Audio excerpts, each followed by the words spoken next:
السلام عليكم. دلوقتي ان شاء الله هشارك معاكم تشكيلة الجولة 14. طبعا اول حاجة في الجولة ان هالاند بنسبة كبيرة مش هيلعب الماتش الجاي، والجولة 14 فيها ارسنال هيلاعب نوتن فورست. طبعا نوتنجهام فورست عملت ماتش عالمي مع ليفربول، بس ده مش معناه ان هي قوية. هو الليفر اصلا ممكن يكون واقع.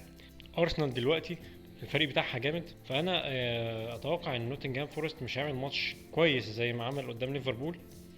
فعشان كده انا اخترت 3 من ارسنال. اخترت وايت في الدفاع، ومارتينيلي في نص الملعب، وجابريل جيسوس في الهجوم.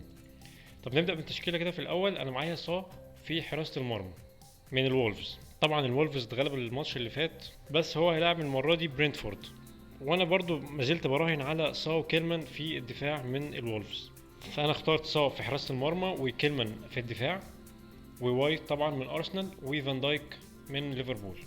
رباعي الميدفيلد هيبقى معايا فودن من سيتي، ومارتينيلي وصلاح هو الكابتن، وايوبي من ايفرتون. طبعا في الهجوم معايا متروفيتش، وجابريل جيسوس من ارسنال، وهاري كين من توتنهام. فاتمنى ان الجوله دي تكون تظبط شويه مع ليفربول وصلاح، ويجيب اهداف لان هو الكابتن. وبس كده خلاص، دي التشكيله النهائيه للجوله 14. اتمنى ان شاء الله التشكيله تكون عجبتكم، واشوفكم في فيديوهات جايه ان شاء الله. في امان الله، مع السلامه.